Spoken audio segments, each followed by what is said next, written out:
जय हिंद दोस्तों। बस एक ईएमआई पे कर दो, फिर 3 महीने बाद आपका भी सेटलमेंट हो जाएगा। जी हाँ दोस्तों, आप लोग बिल्कुल सही सुन रहे हो।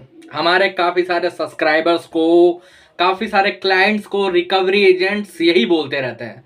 और लमसम हर एक कंपनी, हर एक एनबीएफसी और हर एक बैंक की सेम हालत है। हर कोई यही बोलता है कि आप एक काम करिए, अभी हमारे पास केस है, आप हमें सिर्फ एक ईएमआई पे करवा दो, फिर 3 महीने बाद मैं खुद आपकी सेटलमेंट करवाऊंगा।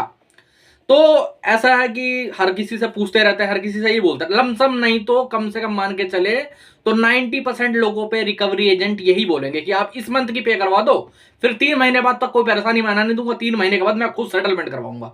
आपको 10% का ऑफर मैं अपने हाथों से ही दूंगा। आपको 10% का ऑफर मैं अपने हाथों से ही दूंगा।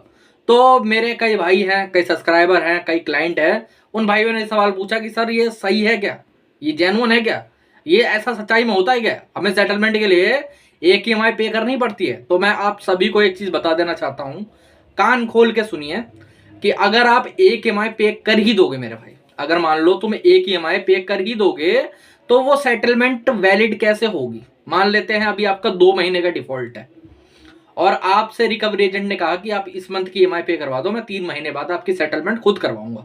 अगर आप इस मंथ की ईएमआई पे करवा देते हो तो होगा ये कि आपका जो पहले तो लोन एनपीए होने वाला था, नॉन परफॉर्मिंग एसेट होने वाला था, पहली बात तो वो नहीं हो पाएगा। एक सेटलमेंट का प्रोसीजर हमेशा एनपीए के बाद ही स्टार्ट होता है।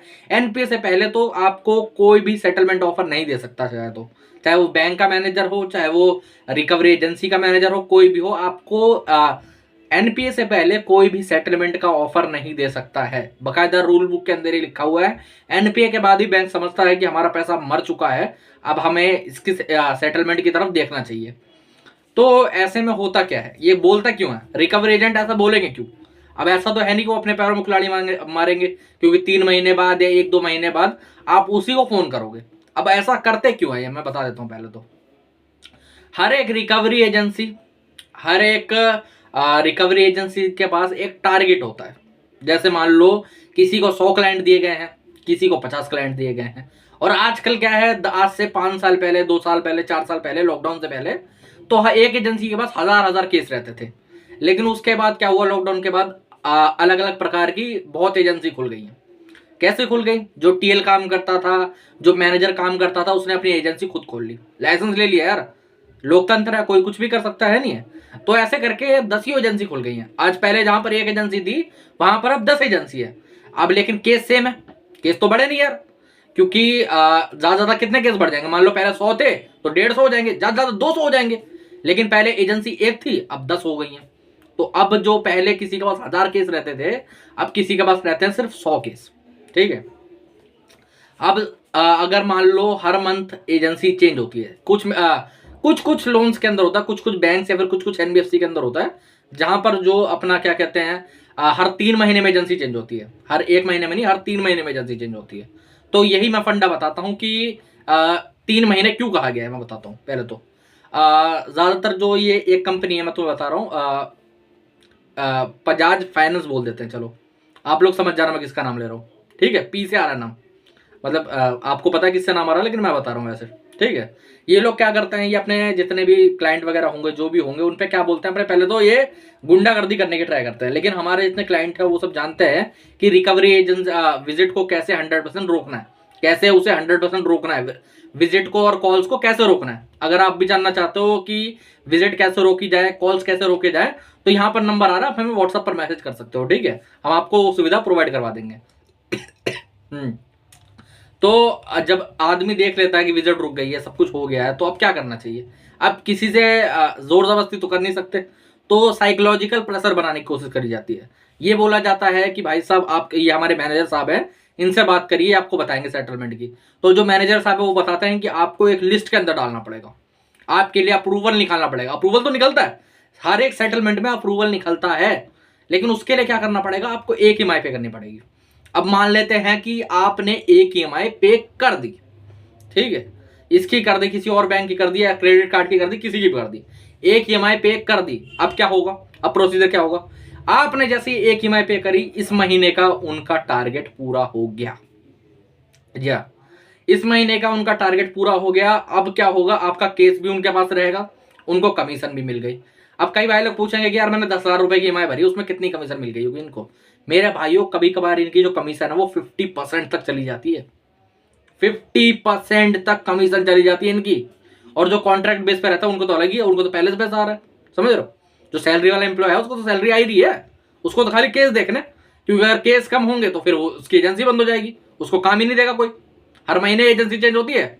आप चाहो तो चेक कर सकते हो, आपको एसएमएस आता होगा, वहां पर शो होता होगा कि इस महीने ये एजेंसी है, उस महीने ये एजेंसी है। कई बैंक वगैरह नहीं भेजते एसएमएस, लेकिन आजकल मेजोरिटी लोग भेजने लगे हैं। तो जैसे आपने ये पे कर दिया, अब क्या होगा, आप तो मन में आस लगा के बैठे हुए हो कि अगले महीने, उसके अगले महीने मेरे को सेटलमेंट ऑफर मिल जाएगा। अब ये क्या करेंगे, कई बैंक क्या करते हैं कि अगले महीने मान लो आपको बोला है कि 1 महीने बाद हम सेटलमेंट ऑफर देंगे। अब अगले महीने ये लोग आपका फोन वोन नहीं उठाएंगे, आपको टालेंगे, कहा 10 दिन में करवा रहे हैं, 15 दिन में करवा रहे हैं। 1 महीने बाद एजेंसी चेंज हो जाएगी, ठीक है। या फिर मान लेते हैं कोई ऐसी एजेंसी है जो कि 3 महीने बाद चेंज होती है, तो 3 महीने में आप लोग सोच रहे हो कि अभी मुझे शायद 3 महीने परेशान नहीं करेंगे। ऐसा नहीं है, 1 महीना जाएगा, अब ये फिर बोलेंगे कि भाई साहब एक काम करिए, आप एक और पे करवा दीजिए, आपको ऑफर आने वाला बढ़िया। पहले आपको 20% की दे रहे थे, अब आपको 10% की देंगे, आपको मात्र 10% का ऑफर निकाल के देंगे। अब आदमी क्या होता है कि एक बार फंस गया होता है, एक बार पैसा दे दिया होता है, तो सोचता है चलो एक और पे कर देते हैं। उसको पे करता है, वो एजेंसी के पास आ जाता है। उसके बाद अगर कुछ नहीं होता तो वो लोग क्या करते हैं, बोलते हैं कि हमारा ऑफर नहीं मिल रहा। फिर वो अपना रिकवरी वाला प्रोसीजर स्टार्ट कर देते हैं। और इसमें गलती और एक चीज बता रहा हूं मैं क्या है, अगर मान लो तुम्हारा 2 महीने का डिफॉल्ट चल रहा, तुम एक ही ईएमआई भर रहे हो, तो मेरे भाई लीगल का जो प्रोसीजर है वो पीछे चल ही रहा है अभी भी। आर्बिट्रेशन होगा ही होगा। सेक्शन 25 का नोटिस भेजना होगा तो भेजेंगे ही भेजेंगे। तो ऐसे में अगर आप एक ईएमआई पे भी कर रहे हो तो आपका कुछ नहीं होने वाला। आप अगर सोच के चल रहे हो कि मैं एक ईएमआई पे कर दूंगा, मेरी सेटलमेंट हो जाएगी, ये बंदा ला के देगा, ये बंदा मेरे लिए सोच रहा है भाई मेरे, बहुत बढ़िया है, या ऐसे रिकवरी वाले कहीं मिलते नहीं है, बहुत प्यार, बहुत मक्खन लगाते हैं। कई बार क्या बोलते हैं कि मैं आपकी ईएमआई पे कर देता हूं, आप मुझे दे दीजिएगा पैसे, कोई बात नहीं बाद में, ऐसा सब कुछ कहते हैं। तो ऐसे में वो लोग क्यों करते हैं, उनको क्या मतलब है, उनकी तरफ से आप भाड़ की भट्टी में जाए। तो सच्चाई बता रहा हूं, कोई भी रिकवरी एजेंट कभी भी किसी भी कस्टमर की नहीं सोचता है। मुझे मेरे कई क्लाइंट, कई भाई सब्सक्राइबर बताते हैं कि कोई रिकवरी वाला आया था, वो कुछ बदतमीजी करके नहीं गया, ज्यादा कुछ बोल के नहीं गया, मुझे तो लगा था बदतमीजी करके जाएगा। मैं उन सबको एक चीज बता देना चाहता हूं कि रिकवरी एजेंसी को कोई राइट नहीं है, रिकवरी एजेंट को, कि वो आपसे बदतमीजी करे। अगर वो प्यार से बात करके गया ना तो एहसान करके नहीं गया। आप में पूरे, आपके पास पूरे राइट है कि अगर वो आपसे बदतमीजी करे तो आप जूता उठा के उसे मार सकते हो, है। कि आपके घर के सामने कोई आ रहा है, उसके पास कोई आईडी कार्ड नहीं है, कोई प्रूफ नहीं है, कोई चीज नहीं है, और वो तो आके आप पे चिल्ला रहा है, लोन के पैसे मांग रहा है। उसके बाप से तो आपने पैसे लिए नहीं है, जिस दिन उसके बाप से ले लोगे उस दिन आप पे चिल्ला सकता है शायद वो। तो इसीलिए मैं आप सभी पे कहता हूं, अगर आप सोच रहे होगे कि एक ईएमआई पे करने के बाद मेरी सेटलमेंट हो जाएगी, तो मेरे भाई आप वो पैसा भी डुबाओगे, उसके बाद भी पैसा डुबाओगे, और जो प्रेशर तुम्हें आज पड़ने वाला था, जो तुम्हारी चीज आज ठीक हो सकती थी, वो तुम लंबा खींच रहे हो, तुम 3-3 महीना आगे बढ़वाते जा रहे हो। तो इसलिए कभी भी अगर आपको सेटलमेंट करनी है तो ईएमआई पे ना करें मेरे भाई। अगर पैसे हैं तो फुल पे करो, वरना मत करो, सीधी सी बात है ना। एक भी ईएमआई पे मत करना, किसी रिकवरी एजेंसी के झांसे में मत आना, किसी रिकवरी एजेंट के झांसे में मत आना।